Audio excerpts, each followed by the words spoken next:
After 135 years, nothing has changed, and everything has changed.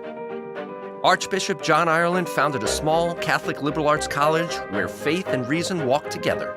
He opened the doors to Irish immigrants seeking to liberate their minds and change their destinies. And the rest is history. Our Catholic convictions continue to guide us in everything we do. We're working to make this world a better place, and we just can't stand still. We have the vision, passion, and momentum to embrace the future. We've transformed into a comprehensive urban university with 8 colleges, 10,000 students, and more than 110,000 alumni strong. We're all about change. It's in our DNA. We are going beyond Minnesota and taking our place on the national stage.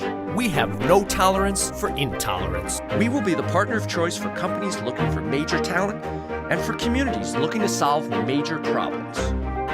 So we can wake up to a better tomorrow. After 135 years, nothing has changed. And everything has changed.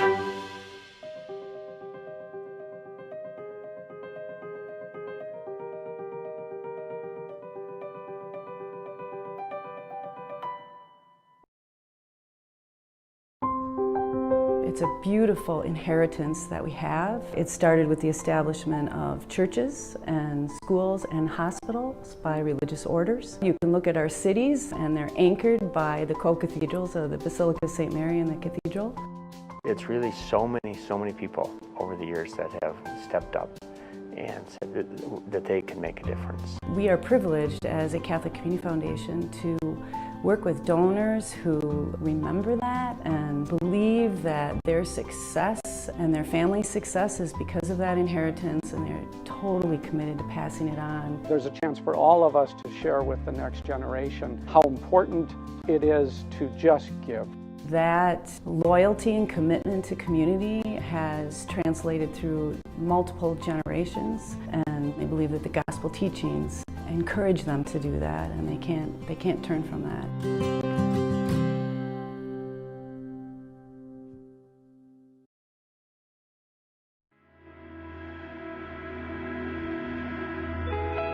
Twin Cities Prison Ministry, host of today's forum, provides an active and meaningful Catholic presence to those affected by incarceration, in unity with all Christian prison ministry by promoting the many opportunities and activities in which lay people across the country can engage. Among the works of mercy all of us are called to participate in is caring for our brothers and sisters who are incarcerated and for their families who remain within our communities. Twin Cities Prison Ministry enables volunteers to answer this call by offering programs both outside and inside prison walls. Individuals can engage independently in small Christian communities or as congregations.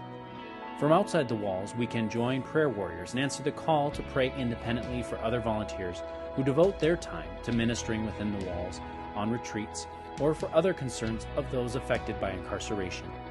We can become a pen pal with an inmate through a safe and secure process that reaffirms that an inmate is not forgotten, has value, and provides hope that they can successfully return upon release. We can begin a birthday card program anonymously sending love to an inmate at a significant point in their incarceration. We can participate in Angel Tree, providing holiday gifts to the children of incarcerated moms and dads within our communities. And we can form a Families of Incarcerated Support and Hope group, a support group providing the opportunity for families to meet and share with one another. And we can participate in producing weekly 30-minute Ignatian meditation videos that are shown in facilities based on whatever time you're able to provide, from 15 minutes to an hour, as many times throughout the year as you are available. From inside the walls, we can participate in Bible study groups, become one-on-one mentors to an inmate, participate as a team member on weekend retreats, and while the inside the walls activities are on hold during COVID, they are an essential part of answering the call to care for those in prison once restrictions have been lifted. 95% of all men and women who are serving time will one day be released back into our communities. The hope and support we provide during their incarceration has a significant impact on their ability to return and successfully reintegrate, once again becoming contributing members of our communities. Your support is needed to make that possible. Won't you join us? For more information on the Twin Cities Prison Ministry and the programs they provide, please go to www.tcprisonministry.com.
You can tell how excited we are to have you. I interrupted the videos. Again, on behalf of President Sullivan, happy to say that you are all very welcome to our campus and to our new beautiful Iverson Center for the Faith.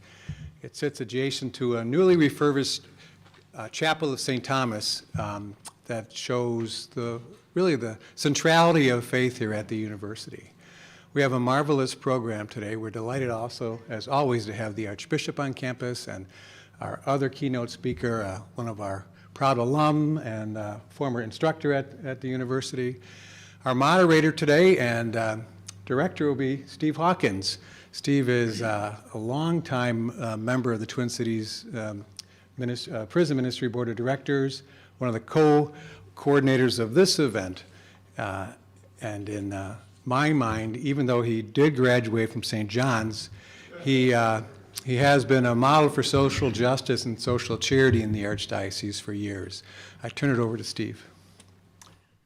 Dr. Brady, thank you very much. And I'd like to extend our heartfelt thank you to the University of St. Thomas Office of Mission on hosting us here today. I'd also like to thank the Catholic Community Foundation for their significant support to make this event possible. We began planning back in the late stages of 2019, and it wasn't until the university and the Catholic Community Foundation came together with us in partnership that this event truly became reality. Again, I express my sincere gratitude to them for their help in making our event possible. I'd like to extend my thank you also today to all of the panelists who will be participating in both sessions. We are divided into two sessions. Our morning session with the Archbishop and the Commissioner, our first session with the Archbishop and the Commissioner, and then our second half today will be with chaplains from local institutions. So we do have two parts. Christian prison ministry in a time of change, finding the future together. How do we do that? Our emphasis today will be, hopefully, beginning a conversation that brings together all of the pertinent parties to answer that question. Your help, your input is essential. Again, I urge you to write your questions down and submit them, but be part of our conversation, not only today, but as we move forward. In our Pledge of Allegiance, we proclaim ourselves one nation under God. So it's only fitting today to begin with a prayer. To lead us in that effort, I call upon the Right Reverend Bernard Hebda, Archbishop of the Archdiocese of St. Paul in Minneapolis, to lead us. Thank you, Steve. Let us begin by asking our God to bless us and to bless this day. Loving God, we thank you for the opportunities that you've given to us this day to love you and to serve you. We thank you for bringing us together to discuss this important topic. We thank you for the incredible service that's offered by those in this room and those who are participating at a distance in reaching out to our brothers and sisters who are in need. Brothers and sisters, truly. We ask you to send your Holy Spirit upon this gathering to help us as Christians focused on prison ministry to really discern wisely and well the path that you have set forward for us so that we might be able to truly share your love and your hope in our apostolic work. We ask this through Christ our Lord. Amen. Amen. Christian prison ministry in a time of change, finding the future together. But why?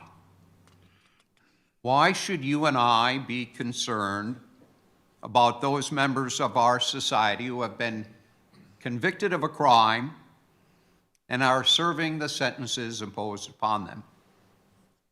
The old adage rings in our ears: they did the crime, now let them do the time. Our first speaker today brings a strong legal background to our discussion, having completed his undergraduate studies at Harvard and earned his law degree at Columbia University before entering private practice in his hometown of Pittsburgh, Pennsylvania.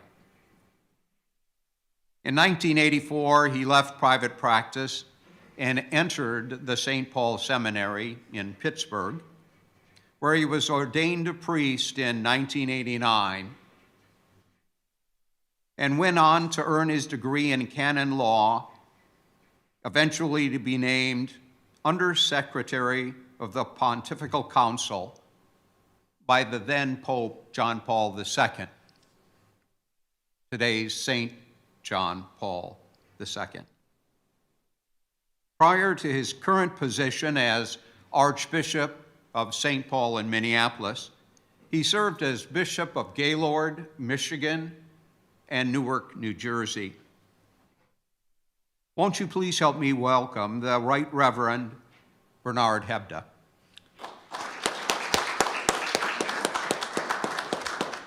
Thank you. Gathered in this group, I sometimes wonder if I'm not the wrong reverend, because here I am, I'm asked to speak on this topic of how can prison ministry, faith communities, and prison staff and programs work to collaborate together to serve incarcerated persons going forward. And I realize that you are the experts in this. I'm just always overwhelmed when I see the way in which people respond to the Lord's call to serve, in whether it be in formalized ways or in informal ways, and knowing that even an event like this, it has to be a partnership, right? So when you think about the different groups that came together today, I saw Steve was wearing the insignia of the Knights of Malta, and when you look at the Twin Cities Prison Ministry brochure, you'll see mention of what it is that the Knights of Malta are doing. Or I see Deacon Mickey's here from the Office for Mission that's affiliated with the Archdiocese. We saw beautiful videos from Twin Cities Prison Ministry and from Catholic Community Foundation. We know about the commitment of St. Thomas. And so you realize that to be able to really be effective in our ministry, in our work, that we have to be able to work together. You'll notice there's a heavy representation of deacons from the Archdiocese, and they've really taken on the flag of engaging in this ministry throughout our Archdiocese, and I'm so proud of them. But just before I share a few remarks, and I'm going to be drawing heavily today on Pope Francis. He's an interesting enough figure that I hope that those of you who aren't Catholic will find it intriguing as well. He certainly has a great love for prison ministry. But just to mention, as Steve had said, I'm from Pittsburgh, Pennsylvania, and if you've ever been to Pittsburgh, it's that city that's kind of wedged in between those three rivers. And when you go to downtown, is right at the triangle there. They call it the Golden Triangle. But the most remarkable building there is a complex that was built by the architect H.H. Richardson. And not to suggest that Minneapolis would imitate Pittsburgh in any ways, but if you go to City Hall in Minneapolis, that's the style that's there. And so when I was a young boy, we lived right across the river from downtown, and every time that I would come through downtown with my parents, I would see the county jail there that was built by H.H. Richardson. And I'd say, Mom and Dad, I'd love to live there someday, because it was such a magnificent structure, right? It's just, and it's no longer used as the jail, but it always, I think, was really helpful in our community to see this magnificent structure that was dedicated to how it is that we rehabilitate our brothers and sisters who are in need. And so it's from that perspective a little bit of recognizing that this has to be a priority for us that I'd like to share just a few remarks with you this morning. I mentioned I would be drawing heavily on Pope Francis and his comments. And when he was the Archbishop in Buenos Aires in Argentina, he would go regularly to the prisons. Not long ago, he released a statement, and at least it seems from that he still calls in to one of the prisons in Buenos Aires every week for a dialogue there. That's the kind of priority that he has given to that ministry. You'll notice when he goes on international trips, he always make a point of stopping at a prison somewhere, not just being there, but spending time with prisoners. So when he came to the United States, for example, for the World Meeting of Families, he made a point of going to a prison in Philadelphia. And when you watch, especially in the, when it's a U.S. prison, when you're able to understand the language and see that, it's very moving to see the way in which prisoners react to having the Holy Father there. And one of I think he teaches us some important lessons that's there. And first of all is that in that ministry that we share, whether it be formally as prison ministers or in our faith communities and volunteers, or whether it's even those of you who work at our prisons, that we always have to have as the underlying foundation a notion of respect. I always love when I've been to Lino Lakes with Father Anderson, who's the pastor there. He always talks about the men not as people being incarcerated, but hello parishioners, right? Because they're in his parish. But it's that sense that they have the same respect, the same claim on his time as anyone else in the parish. But it's just that how important it is that we really strive for that kind of respect, whatever the work is that we're doing. And I know that you do that also well. But there's also, since it's a gathering for Christian prison ministry, to think about it from that Christian perspective too. Mother Teresa would often speak about the importance of recognizing Christ in the distressing disguise of the poor. And we think, for example, about that line in sacred scripture, I was a prisoner and you visited me. So how important it is as we're looking to figure out why it is that we have that respect. Obviously, it comes just from the gift of life, but also from the fact that person who's there, that man or that woman, is Christ. I was a prisoner and you visited me. Pope Francis has said this is Jesus' mandate for all of us, but especially for the bishop who's called to be father of everyone. It really has to be a priority for us in ministry because that's where we're going to experience Christ. I know I've participated in retreats with some of you who are gathered here today, and everybody always speaks about how those opportunities are always more meaningful for the volunteers than they might be for those who participate, because when we have those opportunities, we encounter Christ. So I think we always have to be thinking, are we really treating the incarcerated as we would treat Christ? I love the image on the brochure that's before you too. It's always good for us to remember that there was a time that Christ was a prisoner. When I was a little boy, we would go to a Polish parish, and one of their favorite statues there, we have, as Catholics have all these statues, was a picture of Jesus, not a picture, but a statue of Jesus, very much like the image on the brochure today.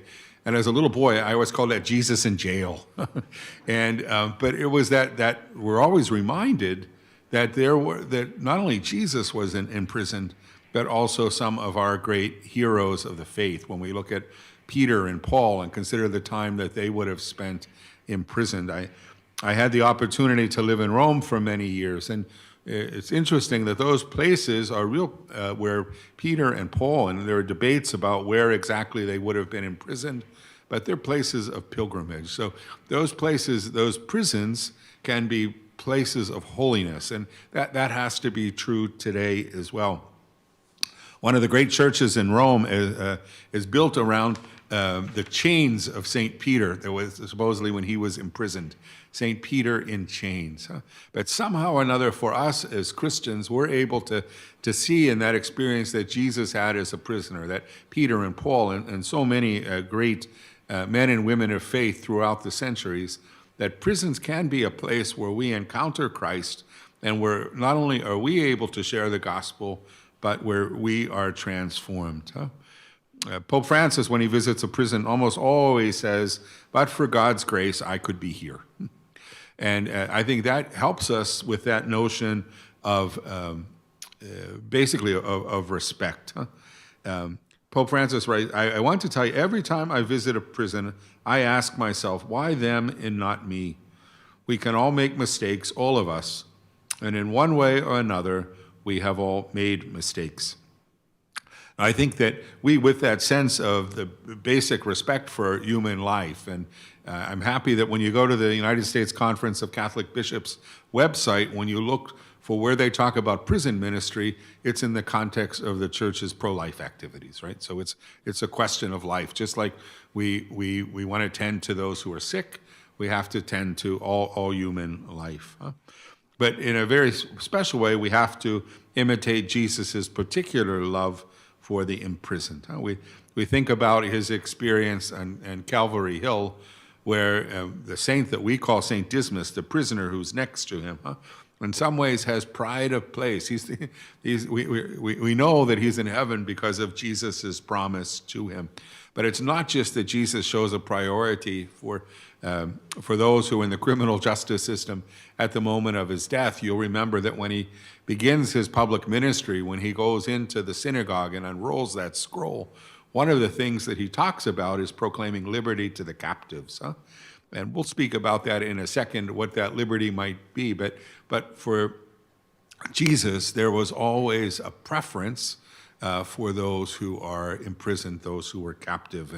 And we as followers of Christ have to be willing to see that as well. So how is it that we do that, or what should be priorities as we engage in that work? And I would say that drawing on some of Pope Francis's teaching, that one of the most important things that we can do, or the ways in which we can, the prism through which we can look at our work, is to see us as enkindlers of hope. So whether we be prison ministers or volunteers or staff, that somehow or another, that if we're able to introduce hope and help really enkindle hope in the lives of those who are incarcerated, that gives us the greatest potential that's there. And in part, we always teach with our lips, but also with our lives. And so even in those interactions that we have with our brothers and sisters who are in prison, how is it that we demonstrate hope in our own lives? One of the most significant gatherings in the Year of Mercy, Pope Francis had called for a Year of Mercy, was that he brought together 1,000 men and women who had been incarcerated to St. Peter's Square. Now that would have been an interesting security detail, I suspect. Huh? But he brings together 1,000 inmates, and he says this: "Today we celebrate the Jubilee of Mercy for you and with you, our brothers and sisters who are imprisoned.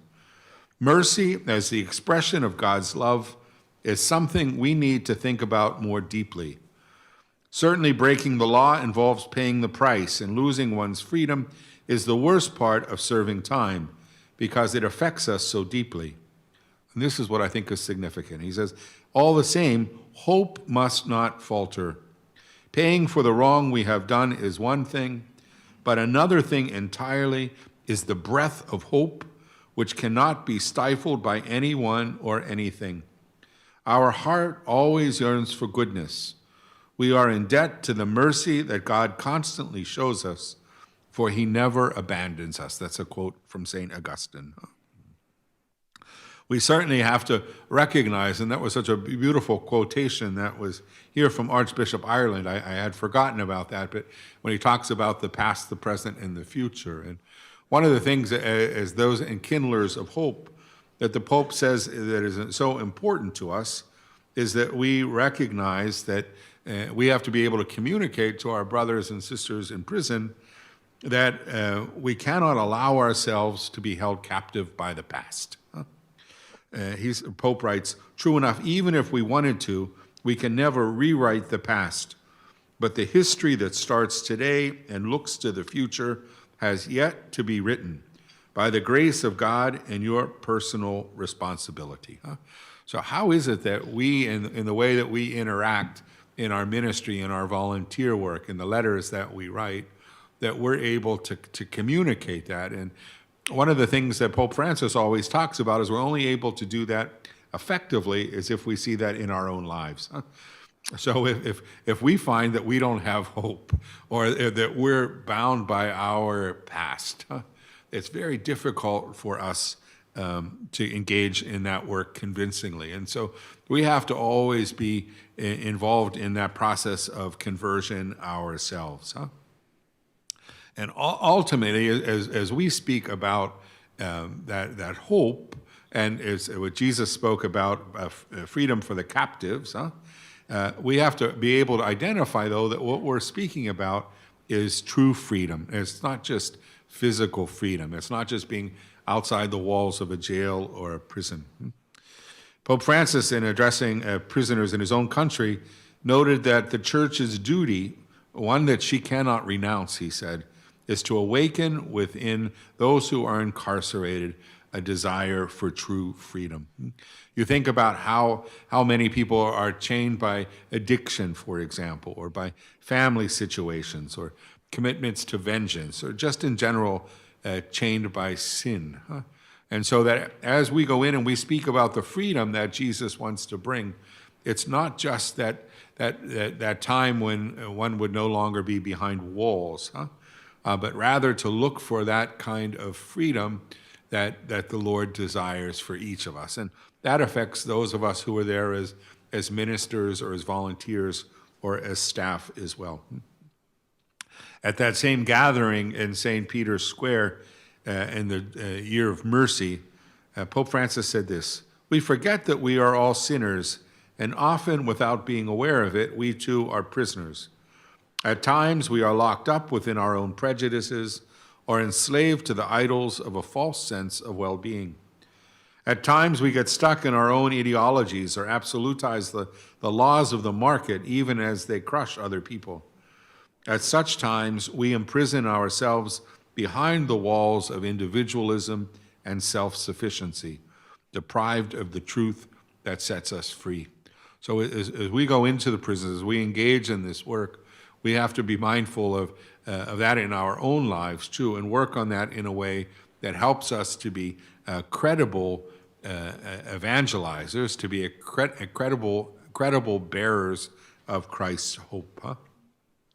But ultimately, it's bringing that message that we have a loving Father who never tires of mercy. I had the opportunity to be in St. Peter's Square the first Sunday after Pope Francis was elected, and the whole world kind of came just to hear what this new Pope was going to say. It was really the first time, and they were squeezed in the square, and I remember that message, the very first Sunday, first time he has to address the world, and he talks about God's mercy. So he says, we have a Father who never tires of offering mercy. We might tire of asking for it, but we have a God who never tires. It was interesting because he did, he was a little bit of a tradition breaker. So, he told a joke. People didn't know if they could laugh or not, right? About this old woman in Argentina, and who talked about how important mercy is. And he made a crack about the Jesuit university in Rome, and all those, and people didn't know. And then he ended the whole thing with, "Have a good lunch," which is not normally how the Pope ends a discourse. But in the midst of that, you saw from coming out of the gate, the first thing that he talks about is God's mercy. And throughout his ministry, and I think that's something that he calls all of us to reflect upon, is that often is what transforms others, is that proclamation of God's mercy.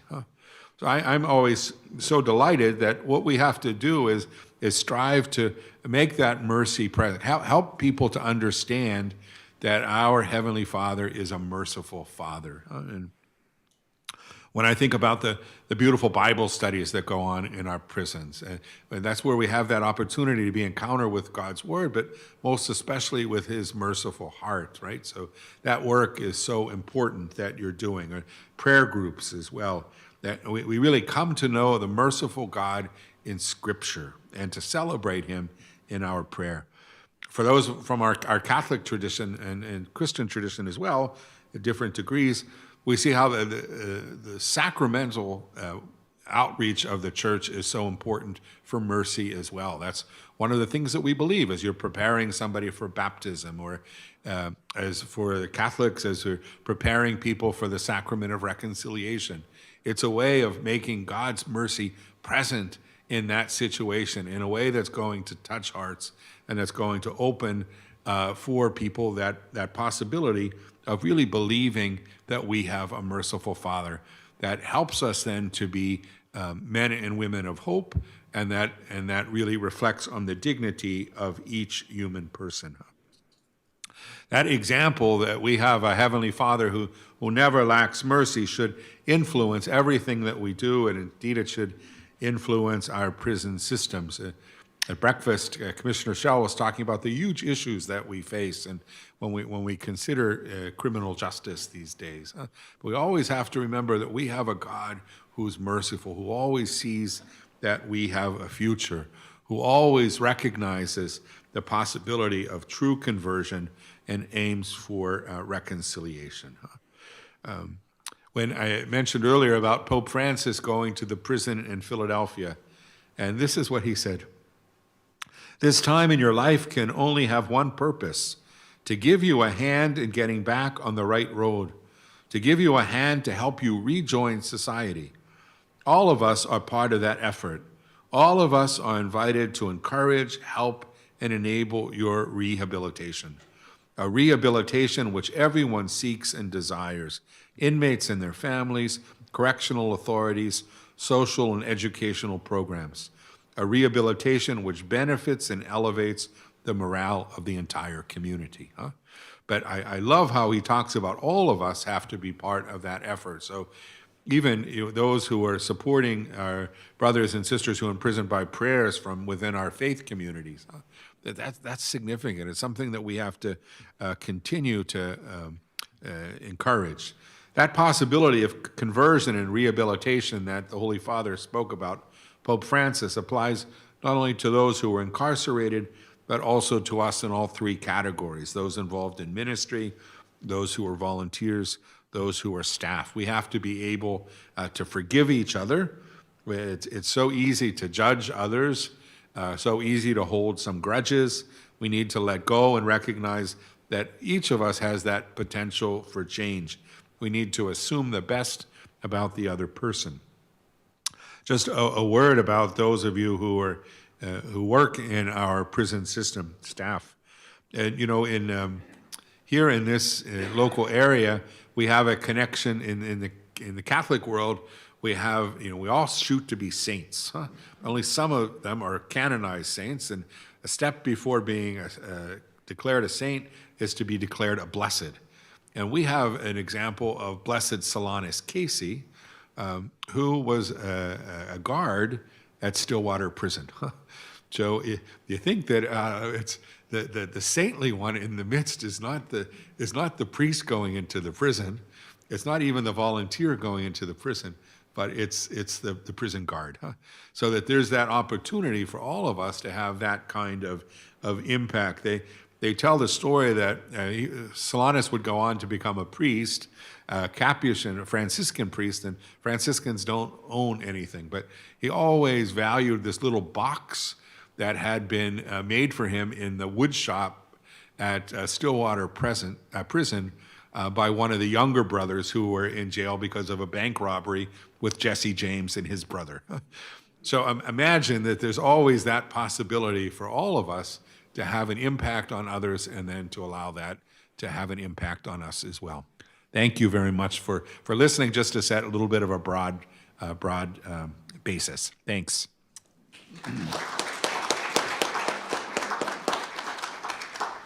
Your Grace, thank you very much. If we then, as Christians, are called to visit the imprisoned, then how do we go about doing that? How do we answer the call that Christ gives us? For many of us, that call conjures up an image of Sister Helen Prejean walking Robert Lee Willie down the corridor to the execution chamber in Dead Man Walking. Minnesota doesn't have the death penalty, but then what are you and I called to do to answer Christ's call to us? Last year, officers Joseph Gom and Joseph Parisi both lost their lives while on duty. That led to stricter security for the safety of not only correctional staff and inmates, but we volunteers as well. COVID has only accentuated that problem. So what can we do? Here to help us understand the part that volunteers play in the correctional system and the tremendous challenges volunteers present to correctional staffs following the death of the two officers, the isolation as the result of COVID, and the racial tensions that have been heightened following the death of George Floyd, is the Commissioner of the Minnesota Department of Corrections, Paul Schnell. Commissioner Schnell began his law enforcement career more than 20 years ago as a deputy in the Carver County Sheriff's Department. In 1999, most of us here in the Twin Cities became familiar with the name Paul Schnell as he appeared regularly on TV as the St. Paul Police Department Public Information Officer. Since then, he's gone on to be Chief of Police in Hastings, Inver Grove Heights, and Maplewood before being named Commissioner of the Department of Corrections by Governor Walz in January of 2019. Commissioner Schnell completed his undergraduate studies right here at the University of St. Thomas and did his graduate work just down the street at St. Kate's. Would you help me welcome Commissioner Schnell?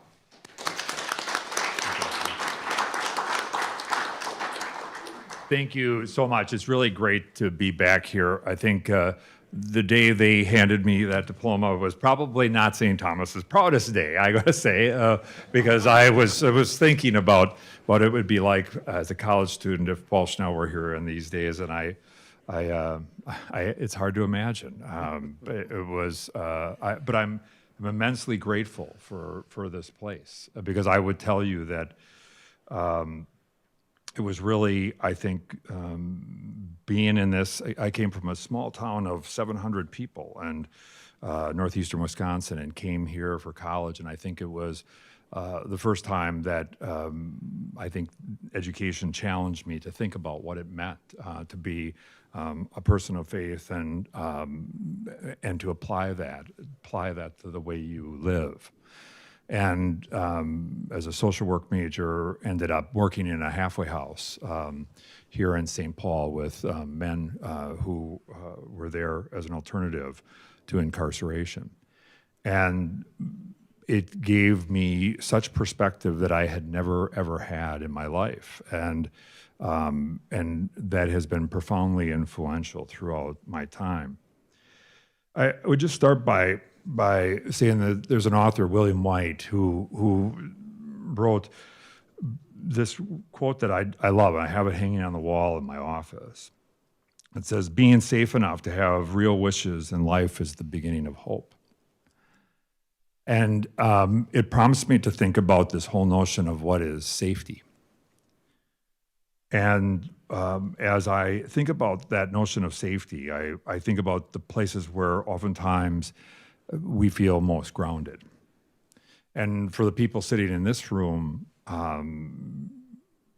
that grounding is really about faith. And ultimately, as I think about our role, we have prisons not simply to create safety for the community. There is some who believe that that's what it's all about, that safety begins and ends at the wall or the fence of a prison, and that's simply not the case. That ultimately, for us, the people inside, in order to have a sense of an opportunity for transformation, have to feel a sense of safety. And frankly, that safety doesn't come from keeping the bars, keeping other people who are incarcerated from them.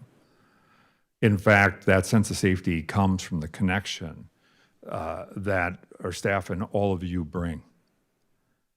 And that's why I think we cannot underestimate the critical notion of what you and as prison ministers, what faith communities across our state do in order to create a sense of connection. Because without it, we are going to continue to have and struggle with the same kinds of outcomes. Over the past almost 2 years, since I started, we've engaged with staff and with incarcerated people and with family members of those incarcerated, with people in the broader advocacy community to think about what is the mission that we need to be engaged in. And how do we ultimately live that mission out? Ultimately, we landed in this notion of we exist to transform lives for a safer Minnesota. And so it's not about the fact that we exist to keep those who've done wrong in cages and to make Minnesota safer. We have to fundamentally be committed to this whole notion of transformation. And that transformation ultimately creates safety both for the broader community as well as for the people themselves. And I think as we look at what this means, and as we now, we spent the first year really trying to identify that mission and listen to and get the voice of as many people as we could, we now talk about how we live that out. And as challenging as things, horrific things, like the deaths of Officer Gum and Officer Parisi have been on the prison system, as ruthless as the whole COVID situation has been in terms of the deepening of disconnection between the people who are incarcerated and the community, I will tell you that it has prompted, I think, in us a depth of some level of reflection. And that reflection is how do we begin to break down and really think about the policies and the practices that we have that ultimately keep and maintain a level of disconnection. And we see this today, and I'll just give you one example that many of you are going to be quite familiar with, is that we say to volunteers that you can volunteer to come in, but you have to maintain or limit your contacts with people who are incarcerated, outside of that role. And yet here today, we have no volunteers coming into our prisons, and the very people who oftentimes have been the cornerstones of transformation, of hope, of safety, all of you and the members of faith communities are disconnected from that opportunity to connect with people. These are decisions. These are policies.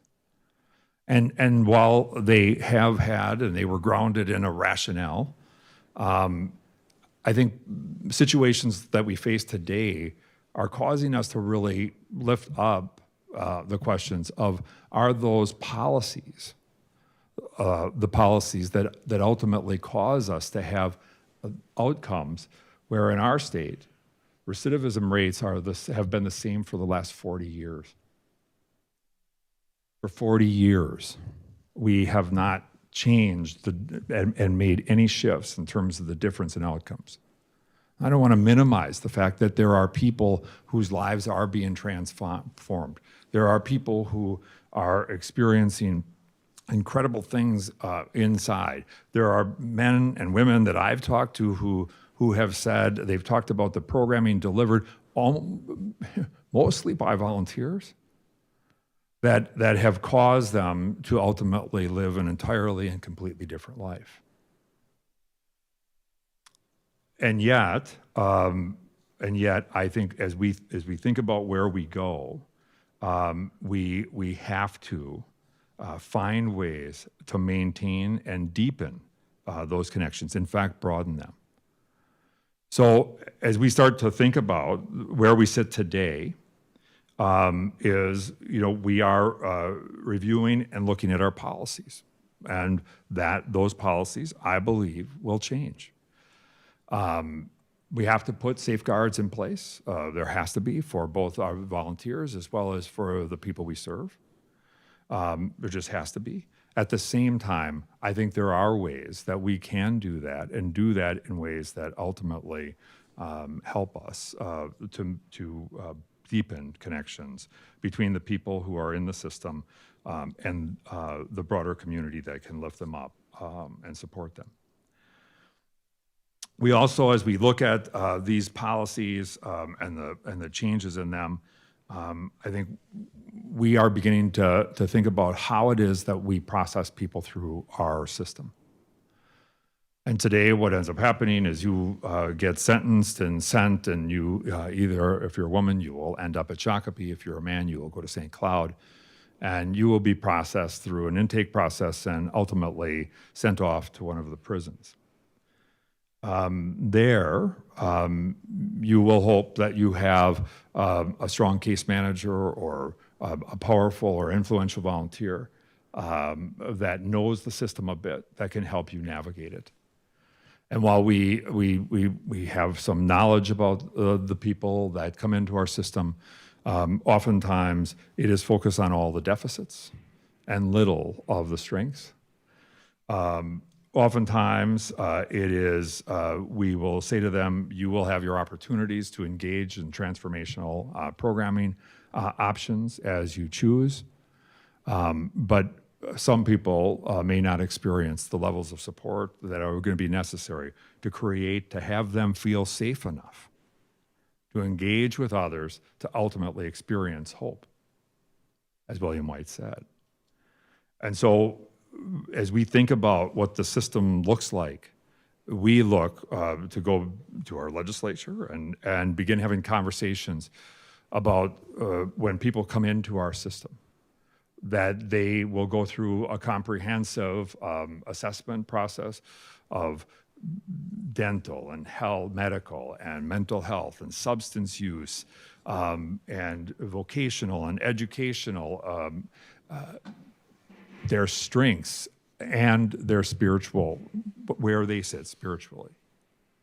And from that assessment, ultimately a multidisciplinary team of people will sit around them to let them give voice to what it is they believe they need to do and the ways in which we as a system and community, because ultimately that's what our correctional facilities are. They are communities supported by staff who are part of that community, the men and women who live in those facilities, and the volunteers and broader community that comes in and is a part of them.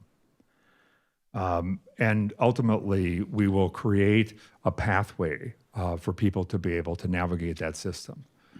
But one of the core and critical and key differences is that in addition to all those kind of general assessments, one of the most important ones is that we will begin to talk about who it is that are going to provide the foundational supports in the community, those pro-social supports, those connections.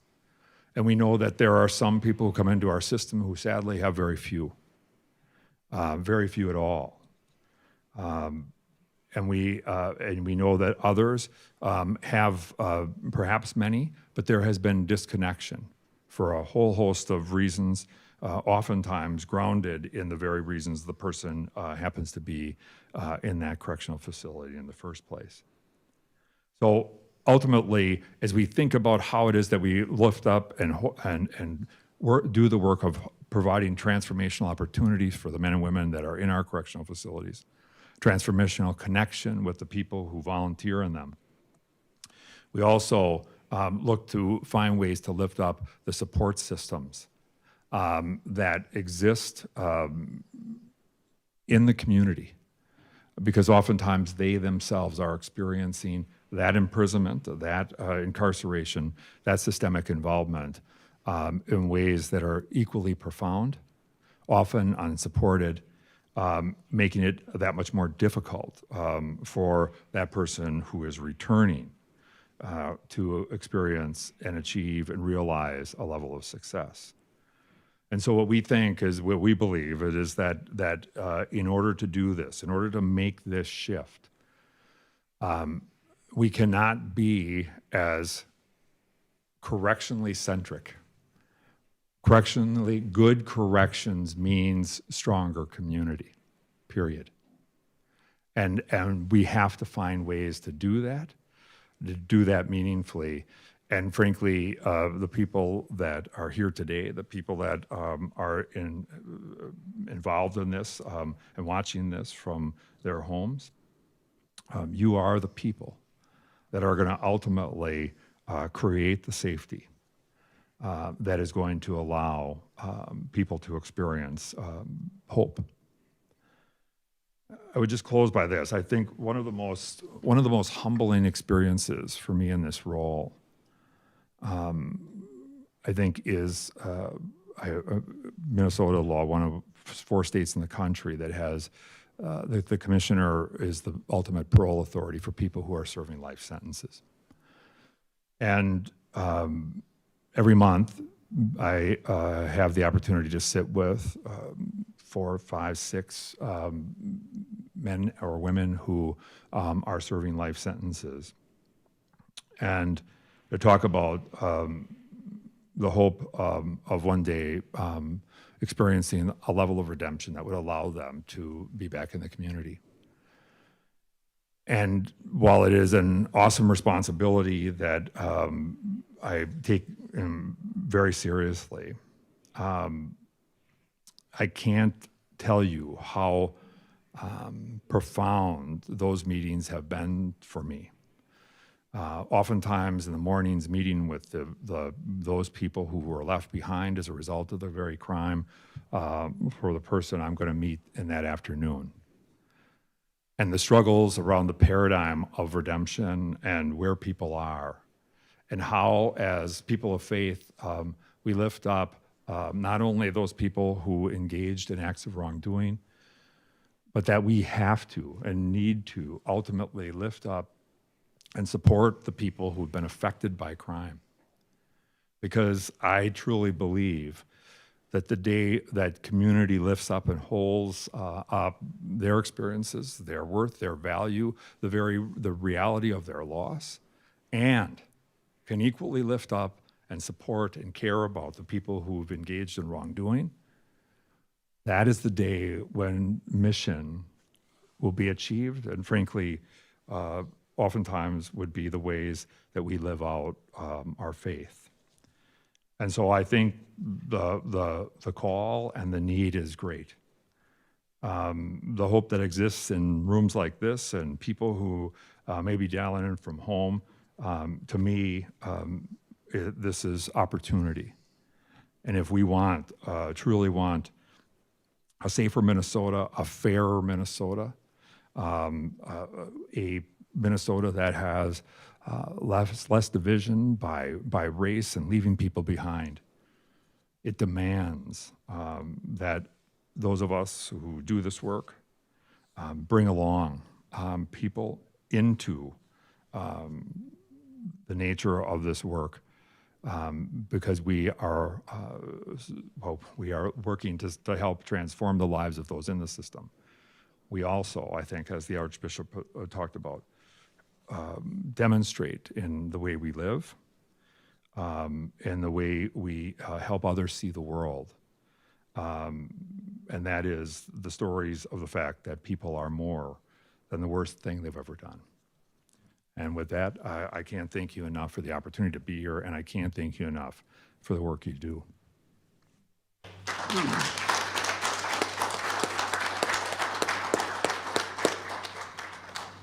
Commissioner Schnell, thank you very much. A question. We spoke about, you spoke about the critical part that volunteers play, both inside and outside the walls. And the issues that our institutions face today because of the restrictions of COVID, security issues. When do you perceive a potential return to ministry for volunteers? Great question, a complicated one at that. I would just say that we want to make that happen as quickly as possible. Many of you know that we've recently reopened visiting as long as we don't have a threshold of positivity in the facilities. And that was really developed in consultation with the Department of Health. And so we are doing that. We're experiencing some success. That said, as we watch what's happening with community spread of COVID, we're seeing that among staff, right? So we're very mindful of how we do this, and it changes every day. Every morning, I'm in a briefing, and we are looking at test results, those who are symptomatic inside the facilities, and Minnesota's been, I think, doing a good job. It's really a testament to staff and the people who are incarcerated have been incredibly, I think, have done amazing in terms of what's been happening.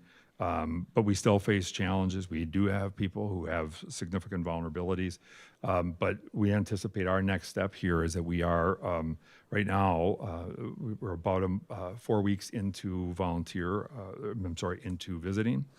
And we have directed the staff to begin to plan for the return of volunteers, and it would be a very similar threshold that we would be looking to have. And so it can change very quickly, and so we need to be able to notify people.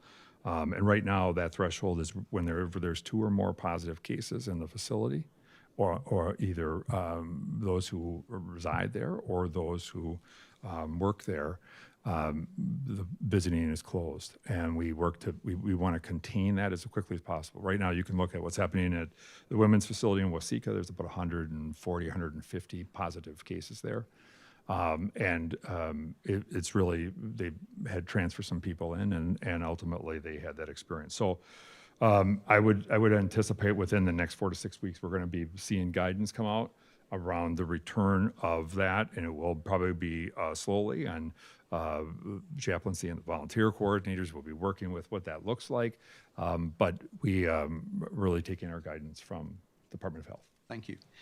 Your Grace, you spoke about Christ's call to this particular ministry, and yet I think as a society, when we begin to engage in the works of mercy, it somehow becomes easier for us to do the feeding the hungry or sheltering the homeless. And by the time we get down our list of works of mercy, we run out of time or energy by the time we get to visiting the imprisoned.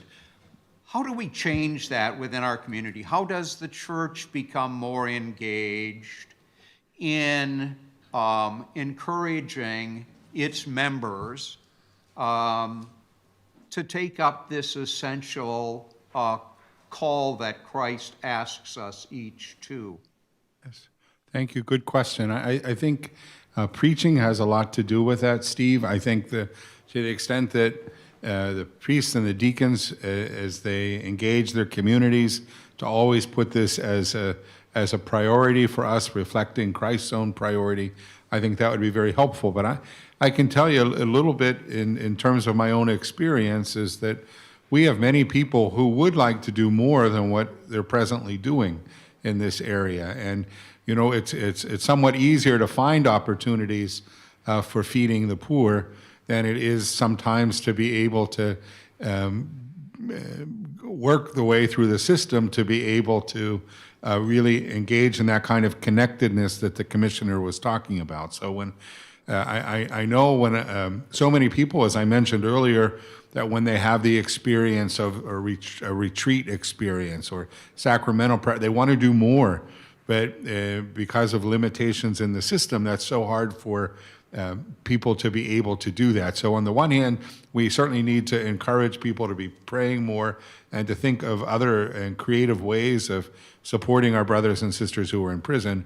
But I also hope that we'll be able to find some ways for people to be able to respond to that call so that they'll, because I like the commissioner, see that connectedness is so important, to see that we might be able to expand those opportunities.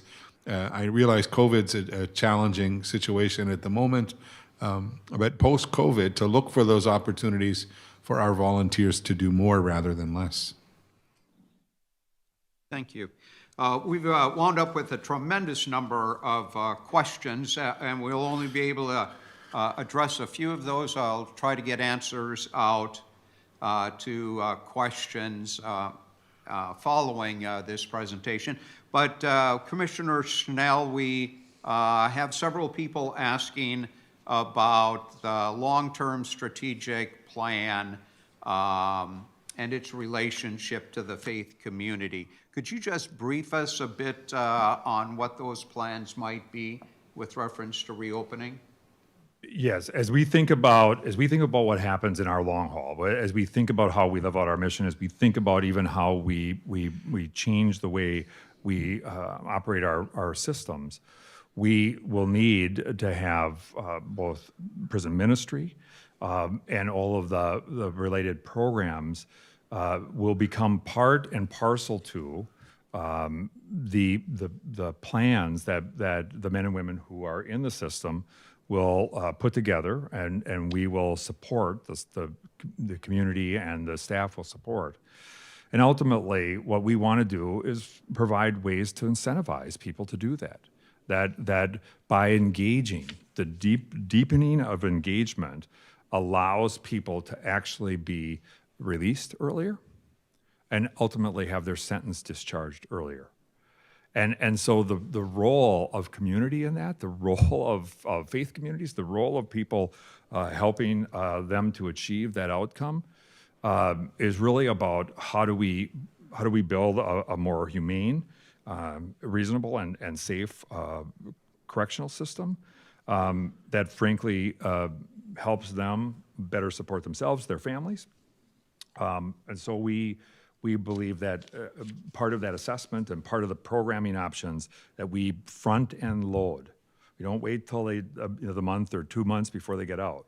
We are doing that from day one, focusing on all the transformational ways and engagements that need to happen. Thank you. Gentlemen, from a time perspective, let me ask just one last question. Where do we go from here? How do we collectively remain engaged so that in the near future, the issues we spoke about, the issues we face as a society, with reference to our treatment of the incarcerated, changes?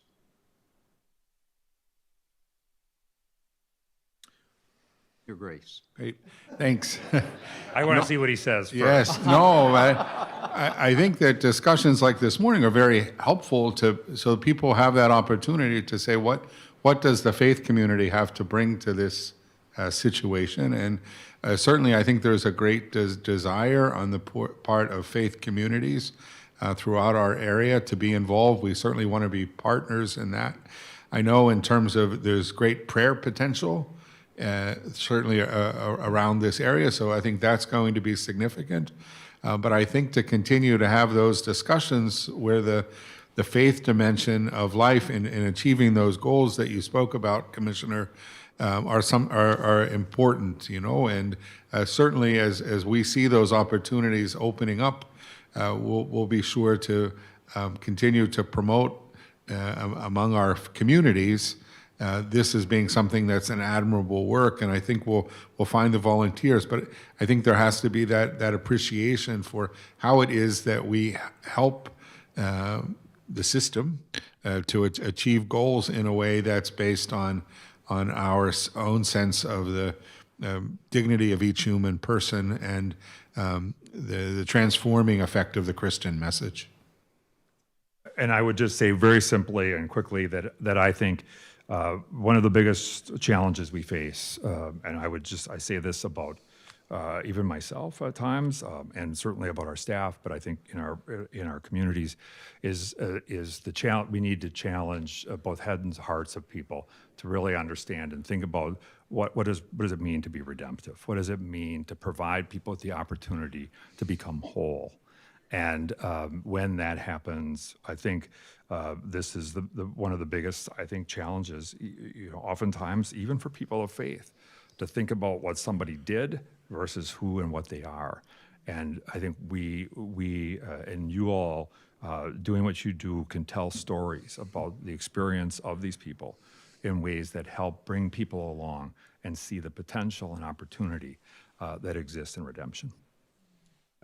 Thank you both. We are most grateful for your time and information today, and we look forward to working together in the future to find a better way to address this issue. We will take a 5-minute break and then come back and begin with our prison chaplain panel. Stay tuned. Welcome back.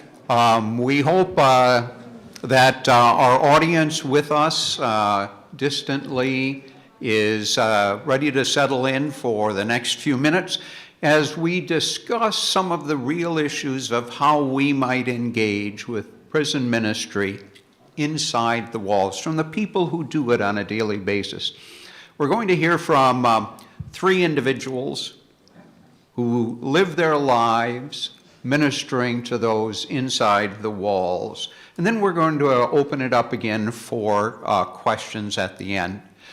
First, let me introduce Chaplain Linda Lee. Linda is the chaplain at the Lino Lakes facility here in Minnesota. Linda? Thank you. So, my way of living is my way of being, is my way of thinking. So I approach my job with the questions of who am I and why am I here? Oddly, those are the questions that everyone comes to my table with too. A very significant thing is that I will tell anyone who said, "You are so brave to work in a men's facility."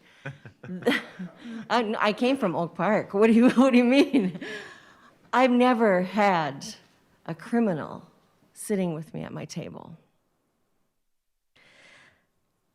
So a little bit about me and how my lens in how I plan and how I creatively make space for the residents and for volunteers to come and live together with love and generosity is, first of all, I am wired to advocate for the oppressed.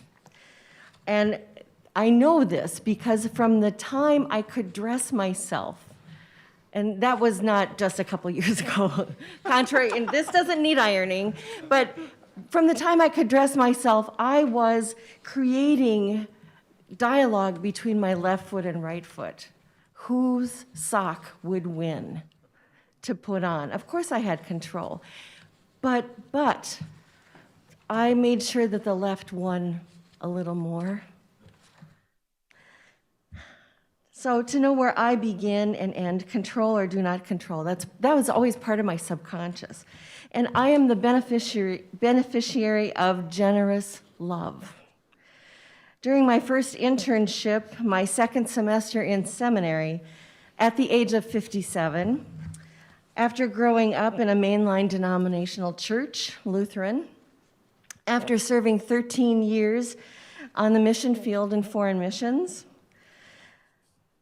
where the position description was soul winning, after learning to tell myself the truth that my first assumption about people was many times wrong, I saw that I do not bring God to anyone. I see God in everyone. I see God already there. And so this new way of seeing brings to me a new way of being that I walk with, because we are in a chaotic world. And the stories of comfort that we choose is how we manage our terror of living a human experience. We are spiritual beings living a human experience. How do we walk together? And I know that I am my best self when I'm a listener. To speak less and listen more. And I give mad props to Lin-Manuel Miranda and Hamilton, because that song is great. That dialogue is great. Speak less and listen more. And it's not passive listening, it's deep listening, to be continually curious about making space for the story being told, honoring the story that you are holding space for, that they're trusting you with. And to be attentive, to be reflective, and fully present with love and compassion for who is speaking, and not distracted by planning a response.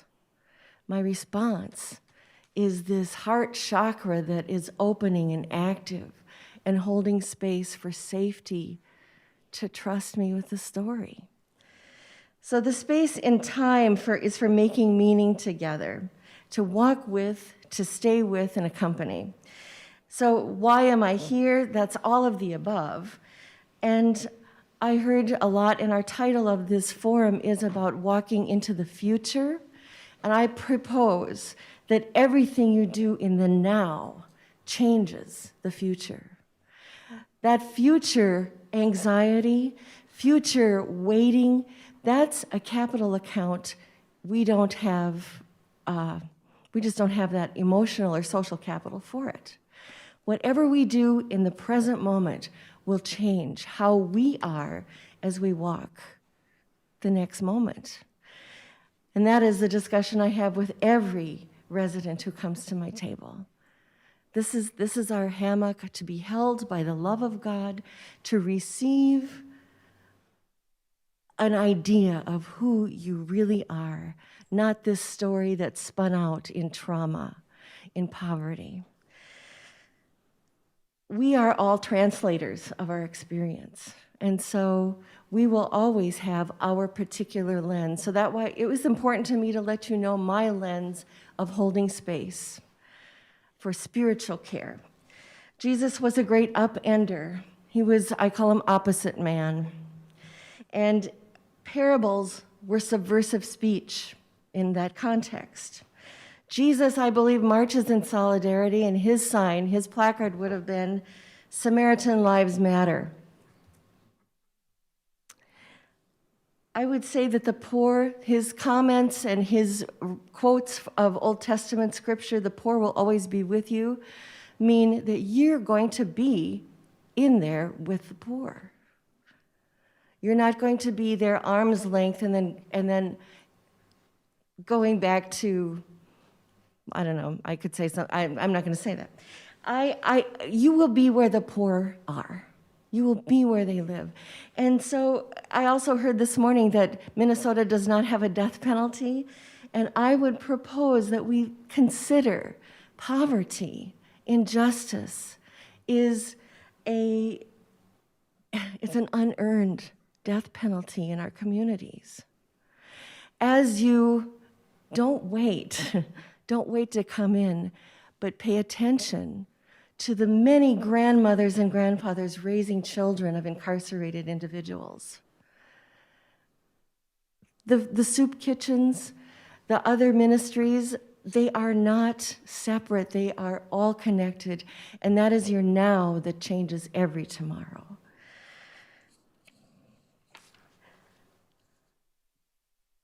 More and more, we see a demographic where church affiliation and church attendance is not a reliable indicator of spiritual life. Our statistics worldwide show that. And now that we are not meeting in churches, in buildings, together in gathering spaces, we are still the church. We are still the church. And we have found anew the deepest meanings of our rituals and gatherings, because we've had to adapt now in Rosh Hashanah. How do you blow the shofar? Where do you blow it? Where's it going to be? How are we going to gather when we can't do this together? We did Ramadan. How do we do this? We do it differently. But it caused us to revisit these basic, beautiful sacraments, tangible evidence of this intangible spirit. So we show up. We prepare to be changed by every conversation. That is not passive. That is holding space with the energy of great love. Just as we are learning to retool, as the world is all over, God is not out there, but right here, right here, right here.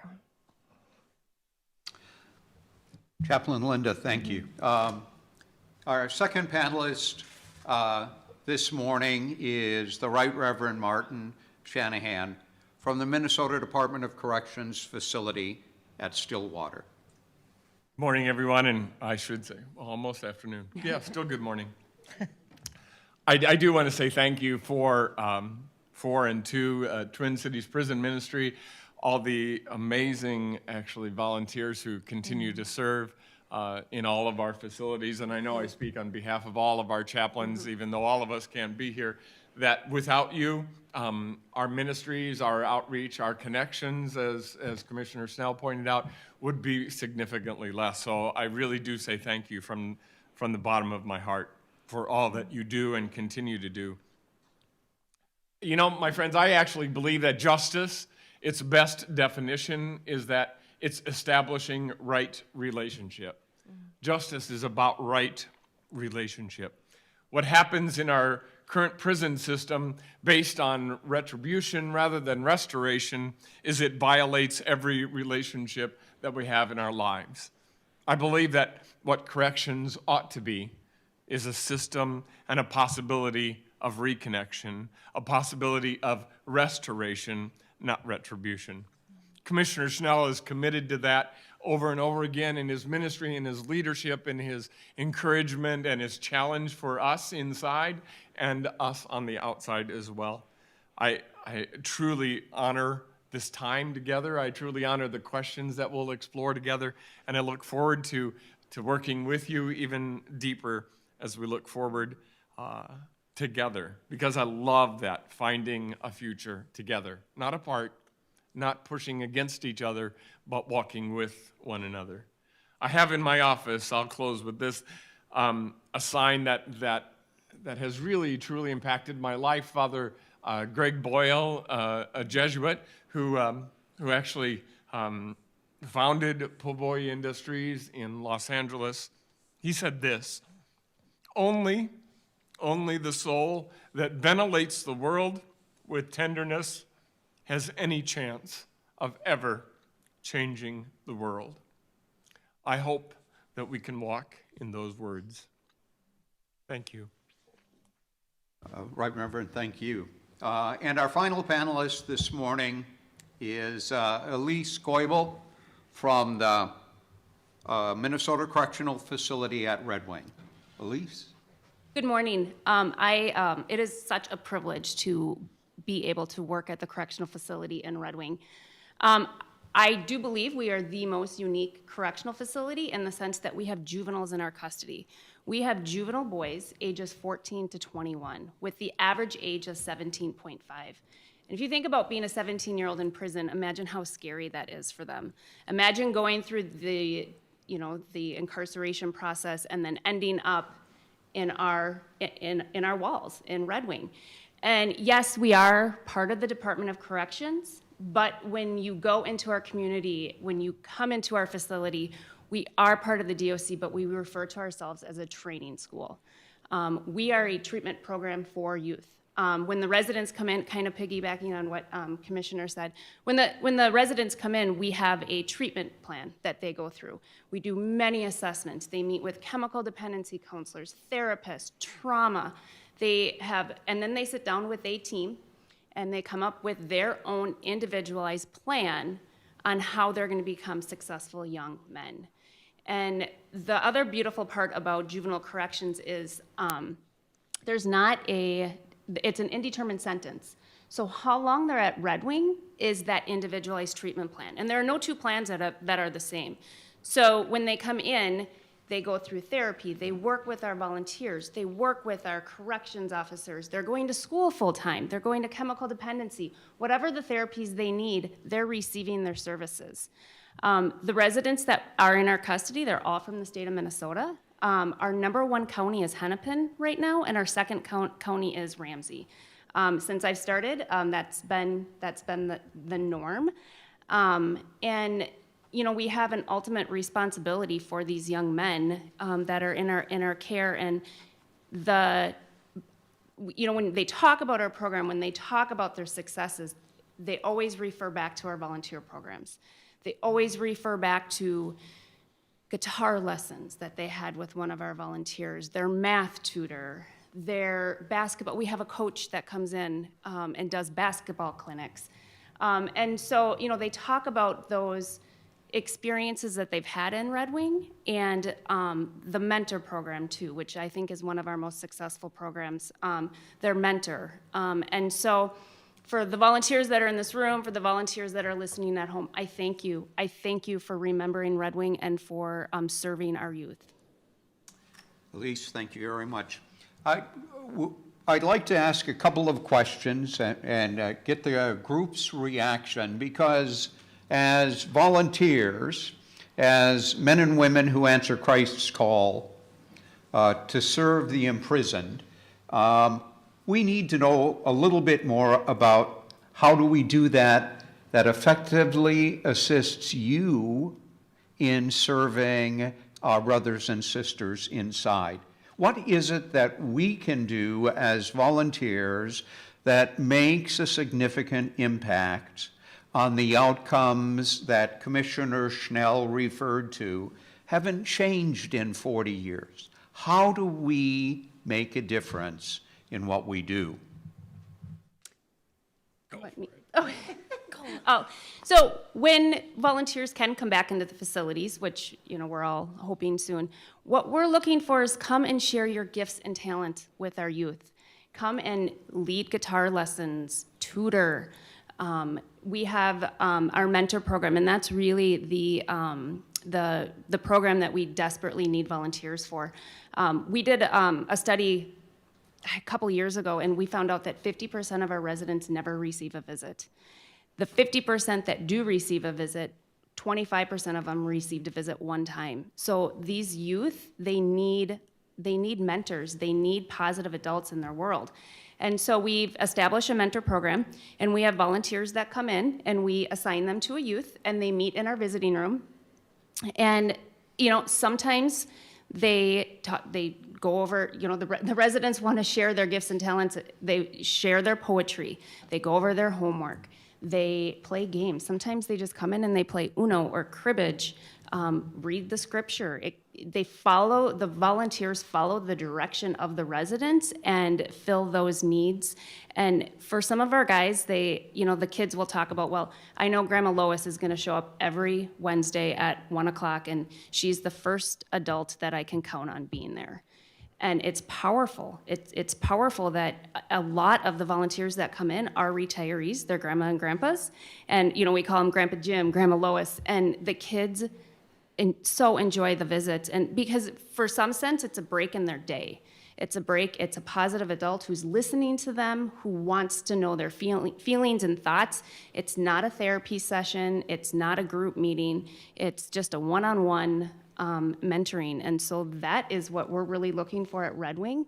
And just sharing any other gifts and talents, mock interviews if you're a business person and you can interview and help the kids learn how to interview, resume building, any transitional services as well. Maybe it's just a one-time guest speaking where you talk about insurance plans, because we need to prepare these residents for their release. Our average length of stay is only 230 days, so they're not in our custody a long time. And so as many exposures as we can have for them, that's what we're looking for at Red Wing. Anyone? You're talking about, it's interesting because there's very little real estate of time and place to provide equally for all spiritual traditions.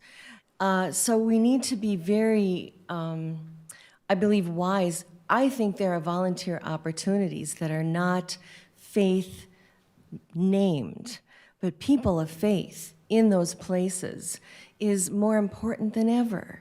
Go and live your faith alongside as a tutor, in education, those kinds of things, and bring your expertise as a mentor even into the adult facilities through the already developed programs that are coming in. Minnesota Prison Writers Workshop. There are other, like yoga, there are other, just holding space for people, being you with them is so important.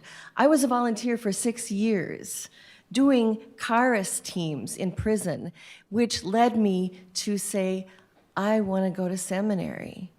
I graduated from seminary the week I turned 60 years old. And all this takes a lot of time to look good. I'm 66, and I want to do this as long as I have breath. So be curious, be involved, and you don't need to reinvent the wheel. It does, be you in anything with them. And let me just add one more if I can, Steve. Pray. We've heard it all today. We've heard it a couple different times, and different people have said it. Archbishop said it. If I had a print shop, I'd print a ton of these as bumper stickers. Prayer changes things. And if we had a subtitle underneath it, I would put parenthetically, us. Us. Prayer. Pray about and for not only the people who are involved in the institutions and the people who are institutionalized, who are our inmates, those entrusted to our custody and care. Pray for us as staff. Pray for the commissioner. Pray for those who are entrusted with the leadership to have the wisdom and the insight, because prayer does change who and how we are, and it allows us to look at policy with wisdom, right? Yes. To see what are the possibilities that Chaplain Lee talks about, and to look at the visions that Elise has laid out and say, wow, how could we be present? Rather than telling us inside, you need to do this, you need to open the institution, you need to do, how about join with us, partner with us and say, how can we? How can we look at the options that are already existent, realizing that your primary job, your primary ministry is the safety and security of the individuals that are locked up, because they don't have that right, and we have to preserve it.